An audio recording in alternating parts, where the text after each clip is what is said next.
ಭಾರತದ ಮಾಜಿ ಪ್ರಧಾನಮಂತ್ರಿ ಎಚ್.ಡಿ. ದೇವೇಗೌಡರ 94ನೇ ಹುಟ್ಟುಹಬ್ಬದ ಪ್ರಯುಕ್ತವಾಗಿ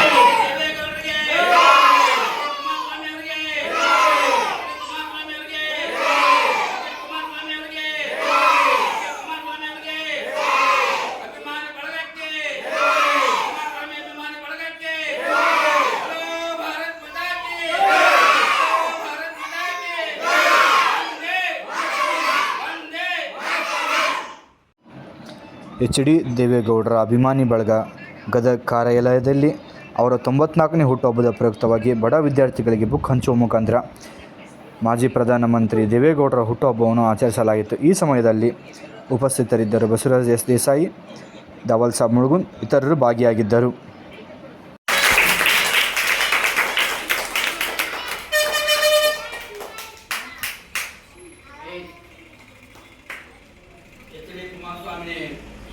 ಅಭಿಮಾನಿ ಬಳಗದ ಗದಗ ಜಿಲ್ಲಾ ಅಧ್ಯಕ್ಷರಾದಂಥ ಬಸವರಾಜ್ ಜಕ್ಕಪ್ಪನವರು ಈ ಸಭೆಯ ಅಧ್ಯಕ್ಷರು. ಅವರು ಇವತ್ತೊಂದು 94ನೇ ಒಂದು ಎಚ್.ಡಿ. ದೇವೇಗೌಡರ ಹುಟ್ಟುಹಬ್ಬದ ಪ್ರಯುಕ್ತ ಈ ಒಂದು ಕಾರ್ಯಕ್ರಮ ಹಮ್ಮಿಕೊಂಡಿದ್ದಕ್ಕೆ ಅವರಿಗೆ ನಾನು ಪ್ರಪ್ರಥಮವಾಗಿ ಆಭಾರಿಯಾಗಿದ್ದೇನೆ. ಅವರಿಗೆ ನಮಸ್ಕಾರ.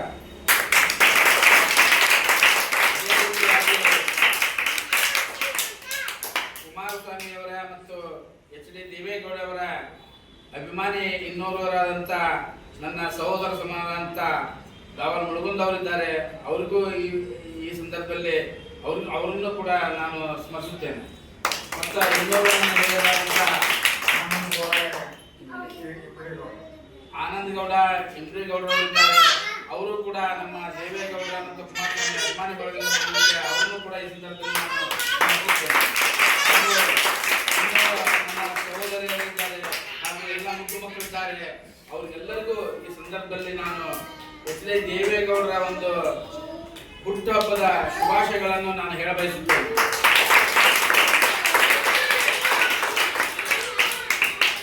ನನಗೆ ಎಷ್ಟೊಂದು ಸಂತೋಷವಾಯಿತು ಅಂತಂದ್ರೆ, ಈ ದೇಶ ಕಂಡ, ಈ ನಾಡು ಕಂಡ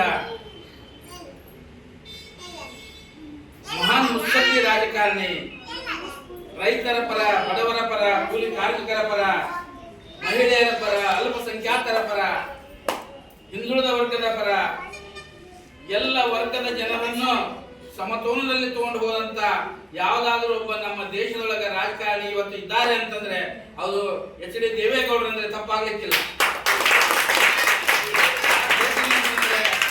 ಅವರು ಎಂದು ಇವರು ದೊಡ್ಡವರು, ಇವರು ಸಣ್ಣವರು, ಇವರು ಬಡವರು, ಇವರು ಶ್ರೀಮಂತ ಅಂತ ಎಣಿಸಲೇ ಇಲ್ಲ. ಎಲ್ಲರನ್ನೂ ಸರಿಸಮನಾಗಿ ನೋಡಿದಂತ ವ್ಯಕ್ತಿ ಇವತ್ತು ನಮ್ಮ ದೇಶದ ಮಾಜಿ ಪ್ರಧಾನಮಂತ್ರಿಗಳು ಎಚ್.ಡಿ. ದೇವೇಗೌಡರು. ಅವರಿಗೆ ಆ ದೇವರು ಇನ್ನೂ 100 ಕಾಲ ಆರೋಗ್ಯವನ್ನು ಕೊಟ್ಟು ಅವ್ರನ್ನ ಆಶೀರ್ವದಿಸಲಿ ಅಂತ ಹೇಳಿ ಆ ಭಗವಂತನಲ್ಲಿ ನಾನು ಬೇಡ್ಕೊಳ್ತೇನೆ. ಯಾಕಂತಂದ್ರೆ ಒಬ್ಬ ರೈತನ ಮಗನಾಗಿ ಈ ರಾಜ್ಯದ ಮುಖ್ಯಮಂತ್ರಿಯಾಗಿ ಈ ದೇಶದ ಪ್ರಧಾನಮಂತ್ರಿ ಆಗೋದು ಅಷ್ಟು ಸಾಮಾನ್ಯವಾದ ಕೆಲಸವಲ್ಲ. ಯಾಕಂತಂದ್ರೆ ಎಂತ ಒಂದು ಎಡರುಗಳು ಬಂದ್ರು, ಎಂತ ಒಂದು ತೊಂದರೆ ತಾಪತ್ರೆ ಬಂದ್ರು ಮೆಟ್ಟಿ ನಿಂದ್ರು ಅಂತ ಯಾವ್ದಾರ ಕನ್ನಡಿಗ ಇದ್ದಾನಂದ್ರೆ ಅವರು ಎಚ್.ಡಿ. ದೇವೇಗೌಡರು ಅಂತ ಮಕ್ಕಳ ಭವಿಷ್ಯ ಕೂಡ ಇಂಥವ್ರು ಯಾರು ಏನಾಗ್ತಾರಂತ ನಮ್ಗೆ ಗೊತ್ತಿಲ್ಲ. ಅವರೆಲ್ಲರ ಮಕ್ಕಳ ಭವಿಷ್ಯ ಆಗಲಿ, ಅವರು ಕೂಡ ಈ ದೇಶದ ಒಂದು ಆಸ್ತಿ, ಅವರು ಕೂಡ ಈ ದೇಶಕ್ಕೆ ಒಂದು ಬೆನ್ನೆಲುಬಾಗಿ ನಿಂದಿರಲಿ, ಅವರು ಈ ದೇಶದ ಕೀರ್ತಿಯನ್ನು ತರಲಿ ಅನ್ನೋ ಉದ್ದೇಶ ಇವತ್ತು ಬಸವರಾಜ್ ಜಕ್ಕಪ್ಪನವರು ಆ ಮಕ್ಕಳಿಗೆ ವಿದ್ಯಾಭ್ಯಾಸಕ್ಕಾಗಿ ಒಂದು ಓದಲಿಕ್ಕೆ ಬರಲಿಕ್ಕೆ ಅನುಕೂಲ ಆಗುವಷ್ಟು ಪುಸ್ತಕ ಮತ್ತು ಪೆನ್ನನ್ನು ವಿತರಿಸ್ತಾ ಇದ್ದಾರೆ. ಅದಕ್ಕೆ ಕೂಡ ಈ ಸಂದರ್ಭದಲ್ಲಿ ಅವರಿಗೆ ಆಭಾರಿಯಾಗಿದ್ದೇನೆ. ಇದೇ ರೀತಿಯಾಗಿ ಮುಂದಿನ ದಿನಮಾನದಲ್ಲಿ ಎಚ್.ಡಿ. ಕುಮಾರಸ್ವಾಮಿ ಆಗಿರ್ಬೋದು, ನಿಖಿಲ್ ಕುಮಾರಸ್ವಾಮಿ ಆಗಿರ್ಬೋದು, ಇವರು ಕೂಡ ಈ ದೇಶವನ್ನ, ಈ ರಾಜ್ಯವನ್ನ ಆಳ್ಬೇಕು, ಎಲ್ಲರನ್ನೂ ಸುರಕ್ಷಿತವಾಗಿ ಇಡಬೇಕು ಅಂತ ಹೇಳಿ ಸಂದರ್ಭದಲ್ಲಿ ಹೇಳಿ ನಾನು ಮಾತು ಮುಗಿಸ್ತೀನಿ. ಈಗ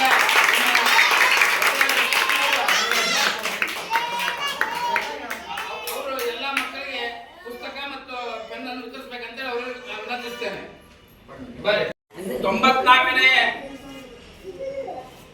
ಎಚ್.ಡಿ. ದೇವೇಗೌಡರ ಜನ್ಮದಿನೋತ್ಸವ ಅಂಗವಾಗಿ ಈ ಒಂದು ಕಾರ್ಯಕ್ರಮದಲ್ಲಿ ಭಾಗಿಯಾದ ಎಲ್ಲ ಮುದ್ದು ಮಕ್ಕಳಿಗೆ ಒಳ್ಳೇದಾಗ್ಲಿ ಅಂತ ಹೇಳಿ ಈ ಸಂದರ್ಭದಲ್ಲಿ ಹರಿಸಿ ಈ ಕಾರ್ಯಕ್ರಮವನ್ನ ಕೇಕ್ ಕಟ್ ಮಾಡುವ ಮುಖಾಂತರ, ಪುಸ್ತಕ ಪೆನ್ನುಗಳನ್ನು ಹಂಚುವ ಮುಖಾಂತರ ಮತ್ತು ಅವರು ಮಾಡಿದ ಈ ದೇಶದ ಪ್ರಗತಿಯ ಕೆಲಸವನ್ನು ಮೆಲುಕು ಹಾಕುವ ಮುಖಾಂತರ ಎಲ್ಲವನ್ನು ವಿಷಯವನ್ನು ಈ ಮಕ್ಕಳಿಗೆ ಮುಟ್ಲಿ, ಈ ನಾಡಿಗೆ ಮುಟ್ಲಿ, ಮುಂದೆ ನಮ್ಮ ದೇಶಕ್ಕೆ ಸಮೃದ್ಧಿ ಆಗ್ಲಿ ಅಂತ ಹೇಳಿ, ಇನ್ನು ಎಚ್ ಡಿ ದೇವೇಗೌಡರು ಇನ್ನೂ 100 ಕಾಲ ಸುಖವಾಗಿ ಬಾಳ್ಲಿ ಅಂತ ಹೇಳಿ ಈ ಸಂದರ್ಭದಲ್ಲಿ ಹೇಳಿ ಈ ಕಾರ್ಯಕ್ರಮ ಮುಕ್ತಾಯಗೊಳ್ಳುತ್ತೇವೆ. ಬರೋ